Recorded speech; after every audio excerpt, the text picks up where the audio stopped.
সুপ্রিয় দর্শক, আসসালামু আলাইকুম। প্রীতি ও শুভেচ্ছা জানাচ্ছি লন্ডন বাংলা স্টুডিও থেকে এবং স্বাগত জানাচ্ছি আমাদের প্রতি সপ্তাহে নিয়মিত আয়োজন ভিউজ অন টপ নিউজ অনুষ্ঠানে। এই অনুষ্ঠানটি সাজানো হয়েছে বিলেত থেকে প্রকাশিত বাংলা সংবাদপত্রকে কেন্দ্র করে। সপ্তাহান্তে প্রকাশিত বাংলা সংবাদপত্রগুলোর শীর্ষ সংবাদ নিয়ে এই অনুষ্ঠানে আমরা আলোচনা এবং পর্যালোচনা করে থাকি এবং প্রতি সপ্তাহে আমাদের সাথে যোগ দেন একজন অতিথি। তিনি প্রকাশিত সংবাদগুলোর শীর্ষ সংবাদ নিয়ে আলোচনা এবং পর্যালোচনা করে থাকেন।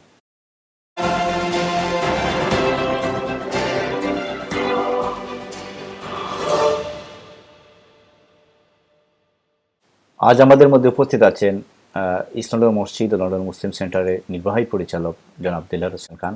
তাহলে চলুন আমরা আজকের অতিথির সাথে পরিচিত হই।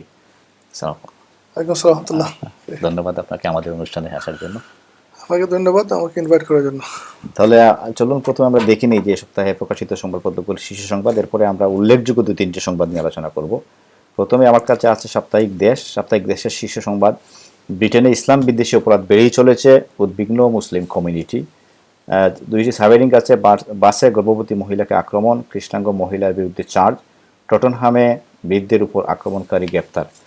এই ছিল সাপ্তাহিক দেশের শীর্ষ সংবাদ। পরে আছে আমার কাছে সাপ্তাহিক সুরমা। তাদের শীর্ষ সংবাদ, লোকসভায় ট্যাক্স ক্রেডিট কার্ড বিল এপ্রিল থেকে কার্যকর, ক্ষতিগ্রস্ত হতে পারে কয়েক লক্ষ পরিবার। এরপরে আছে সাপ্তাহিক বাংলা টাইম। তাদের শীর্ষ সংবাদ, ব্রিটিশ বাঙালিদের নিয়ে সতর্ক সংকেত। এরপরে আছে সাপ্তাহিক জনমত। তাদের শীর্ষ সংবাদ, চরমপন্থার বিরুদ্ধে চরম কৌশল, মসজিদ ও ধর্মীয় স্কুল বন্ধ করে দেওয়ার ক্ষমতা, ভালো চরিত্র না হলে মিলবে না ব্রিটিশ সিটিজেনশিপ, সন্তানের পাসপোর্ট বাতিলের আবেদন করতে পারবে অভিভাবকরা।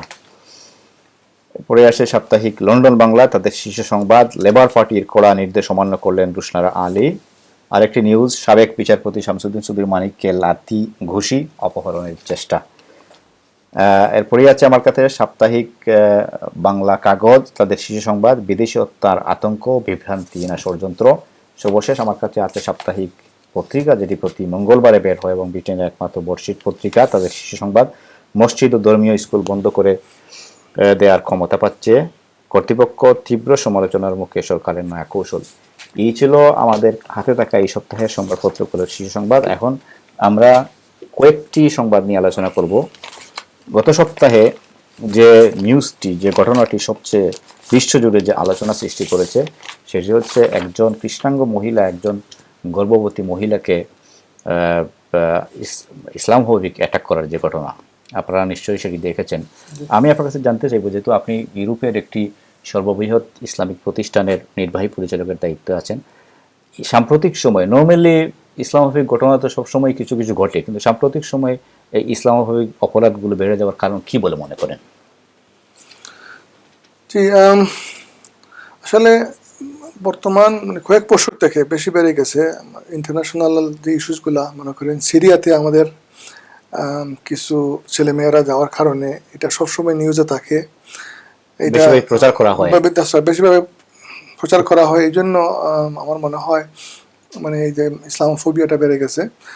যে কোনো বড় কোনো ইস্যু যদি হয় কোনো মুসলিম ওয়ার্ল্ডে, এটা যখন ফোকাস করা হয় বা নিউজে আসে, তখন ইসলামোফোবিয়া বেড়ে যায়। এই জন্য আমি মনে করি যে আপনার এই ধরনের ঘটনাগুলো বেশি বেশি করতেছে। আমরা আসলে এটা তো আমরা ভেরি লাকি, আমরা একজনের রেকর্ড করে ফেলছে, এই জন্য আমরা দেখতে পাই। কিন্তু এই ধরনের ঘটনা প্রত্যেক দিনই হচ্ছে। এবং আপনারা কিছুদিন আগে রিপোর্ট বাইরে ছিল যে লন্ডনে ইসলামোফোবিক অ্যাটাক 70%,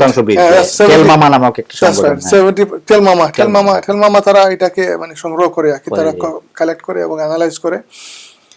তো 70% increase than last year. That's right, 70% increase. মানে এটা সামথিং ভেরি আনবিলিভেবল আর কি। এটা আমরা অনেক সময় টের পাই না, আমরা যারা টাহামলেসে থাকি বা মানে মুসলিম গণবসতি এলাকাগুলো আমরা বেশি টের পাই না। এগুলা যেগুলা যেখানে মুসলমানরা কম সংখ্যায় কম, ওইখানে এগুলা বেশি ঘটে আর কি। তো এটা আপনারা মসজিদ হিসেবে ইসলামোফোবিক ঘটনা যারা মানে শিকার হয় তাদেরকে কিভাবে সহযোগিতা করেন? অনেকে পুলিশে রিপোর্ট করে না। দ্যাটস রাইট, আমাদের মসজিদে এসে লোকেরা রিপোর্ট করতে পারবে। আমরা হলাম থার্ড পার্টি রিপোর্টিং সেন্টার।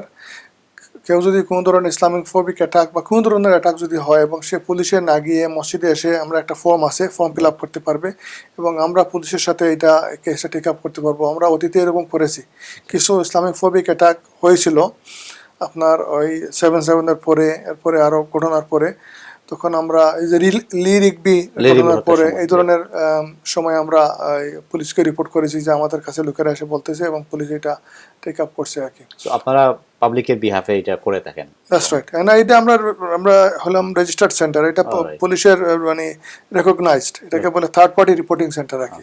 মানে সিরিয়াস ঘটনা যেগুলো না, মানে এগুলো আমাদের কাছে রিপোর্ট দিতে পারে, যেগুলো ইমার্জেন্সি না। ছোটখাটো অনেক সময় সুপার মার্কেটে শপিং এ গেছে, দ্যাটস রাইট, এখানে একজন তাকে অ্যাবিউজ করতেছে, এটা অনেকে করে না, অবহেলা করে, অনেক করে না। That's right. এই ধরনের সিচুয়েশনগুলো আমাদের কাছে রিপোর্ট করতে পারবো এবং আমরা পুলিশের কাছে এটা ফিডব্যাক দিতে পারবো আর কি। আচ্ছা, আপনারা কি মনে করেন যে ইসলামোফোবিক যে অ্যাটাক, যেগুলো অপরাধগুলো, এগুলো প্রতিরোধে সরকার যথেষ্ট পদক্ষেপ গ্রহণ করছে বলে মনে করেন কিনা? না, আমার মনে হয় না সরকার এনাফ করছে বলে। ইনফ্যাক্ট সরকারের কিছু কার্যক্রম এটাকে আরো ইনক্রিজ করতেছে আমাদের মতে আর কি। তারা যদি মনে করেন, সরকার বলতেছে যে মসজিদ বন্ধ করে দিবে, মাদ্রাসা বন্ধ করে দিবে, কিন্তু আসলে এখন পর্যন্ত সরকার আমাদেরকে কোনো প্রমাণ দেখাইতে পারে নাই যে মসজিদ থেকে এবং মাদ্রাসা থেকে এক্সট্রিমিজম টিচ করা হইতেছে। রাইট, যারা দ্যাটস রাইট, এটা কোনো প্রমাণ নাই। মসজিদে তো অনেক লোকেরা আসতে পারে, নামাজ পড়ার জন্য তো আমরা লোকদেরকে আটকে বলতে পারবো না আপনি এক্সট্রিমিস্ট কিনা, তার এক্সট্রিমিস্ট ভিউ থাকতে পারে, কিন্তু মসজিদ যে এটাকে মানে ওয়েলকাম করতেছে, এটা তো কোনো প্রমাণ নাই। রাইট, এবং যে ছেলেমেয়েরা আপনার এই সিরিয়াতে গেছে বা এক্সট্রিমিস্ট হয়েছে, এরা যে মাদ্রাসায় পড়ে এক্সট্রিমিস্ট হয়েছে, এটার কোনো প্রমাণ নাই। এবং আসলে প্রমাণ আদারওয়াইজ আছে, যে যাদের দিনী শিক্ষা একদম কম, নতুন প্র্যাকটিসিং হয়েছে, নতুন মুসলমান হয়েছে, তারা এই দুনিয়ায় সব সিচুয়েশন দেখে তারা ইমোশনাল রিয়াকশন করে, এবং তারা ওই ইমোশনালি রিয়াকশন করে তারা কিছু দুর্ঘটনা ঘটায় ফেলে, এমন ধরনের সিদ্ধান্ত নিয়ে নেয় যেটা তাদের জন্য ক্ষতিকর, কমিউনিটির জন্য ক্ষতিকর। আরেকটা জিনিস, যে মনে হয় একটা বড় কনফারেন্সে গিয়ে প্রধানমন্ত্রী বললেন যে মাদ্রাসা এবং মসজিদ বিরুদ্ধে কোনো অভিযোগ পাওয়া গেলে সেটি বন্ধ করে দেওয়া হবে। এটা তো ইম্প্যাক্ট হচ্ছে যে সারা দেশের মানুষ দেখতেছে, টেলিভিশনে আসতেছে, তো এতে গিয়ে নন মুসলিমদের মধ্যে কি একটি নেতিবাচক ধারণার, নেগেটিভ ধারণার জন্ম নেয় না? এটাও কিছু ইসলামোফোবিক ঘটনার দিকে নন মুসলিমদেরকে আগে দেয়। ডেফিনেটলি, এটা তো উনি বলছেন, এবং এটা লোকেরা ধারণা করবে যে তাহলে মসজিদে মাদ্রাসায় এগুলো ঘটনা ঘটে। কিন্তু আজ পর্যন্ত আমাদের মুসলিম কাউন্সিল অফ ব্রিটেনের সেক্রেটারি জেনারেল উনি বলছেন যে কোন মসজিদ করতেছে আমাদেরকে জানান, কমিউনিটি এটা অ্যাকশন নেবে। ওনারা অ্যাকশন মানে ক্লোজ ডাউন করার আগে কমিউনিটি এটা ক্লোজ ডাউন করে ফেলবে, মানে ঢালাওভাবে এরকম না বলে স্পেসিফিকলি ডকুমেন্ট, তথ্য প্রমাণ দিয়ে এটা করার জন্য উনি বলছে। আর তাহলে কমিউনিটির প্রতি আপনার মেসেজ কি, যে ইসলামোফোবিক ঘটনার সময় সংযত থাকা, এই ব্যাপারে আপনার মেসেজটা কি হবে যে কমিউনিটির লোকজনের প্রতি সাম্প্রতিক যেভাবে ঘটনাগুলো বেড়েছে? আমার মেসেজটা হবে যে আমাদেরকে রিপোর্ট করতে হবে। আপনারা মানে পুলিশের কাছে গিয়ে রিপোর্ট করেন, এখন ভেরি ইজি, আপনি 101 নম্বর পুলিশের, এটা তো নন আর্জেন্ট কল হইলে এটা ফোন করে বলতে পারেন যে আমাকে অমুক দিন অমুক জায়গায় আমাকে অ্যাবিউজ করা হয়েছে। আপনি যে ঠেল মামা নামে সংগঠন আছে, মেন্ড নামে একটা সংগঠন আছে, বা আমাদের মসজিদে এসে আপনারা রেকর্ড করাইতে পারেন। যত বেশি রিপোর্ট যাবে তত বেশি পুলিশের উপরে প্রেশার পড়বে, এবং সরকার এটা মানে অ্যাকশন নিতে বাধ্য হবে আর কি। আমাদের মুসলমানদের একটা প্রবলেম হলো যে আমরা এই ধরনের ছোটোখাটো ইস্যু রিপোর্টিং করতে চাই না। আমরা মনে করি এটা আর কি হবে, বা আমরা অনেক সময় আমরা অলসতা করে আমরা এগুলা মানে রিপোর্ট করি না আর কি। কিন্তু এটার কিন্তু ইম্প্যাক্ট আছে, এভরি রিপোর্ট এই দেশে কালেক্ট করা হয় এবং এটাকে অ্যানালাইজ করা হয়, এবং এইটা সরকারের কাছে পাঠানো হয়, বড় বড় হাই লেভেলের মানে গভর্নমেন্টের ডিপার্টমেন্টে পাঠানো হয়, এবং তারা এটা অ্যানালাইজ করে এবং অ্যাকর্ডিংলি তারা অ্যাকশন নেয়। তো কমিউনিটির প্রতি আমাদের মেসেজ থাকবে এই প্রোগ্রাম থেকে, যে কোনো ধরনের ইসলামোফোবিক ঘটনার সময় যাতে নিজের সংযত থাকা এবং এটা রিপোর্ট করা। That's right. মনে করেন একটা এক্সাম্পল দিই, আপনার 7/7 পরে বোধহয় একজন সিস্টার আমাকে ফোন করলো, মসজিদে ফোন করে বললো যে আমাকে বাস ড্রাইভার আমাকে বাসে তুলে নাই, ওনার হিজাব পরা ছিল, তাই ওনাকে দরজা বন্ধ করে দিয়েছে। তাই আমি বললাম যে আমি এটা যা করি এটা আমি রিপোর্ট দেই এবং আমি এটা টেক আপ করি।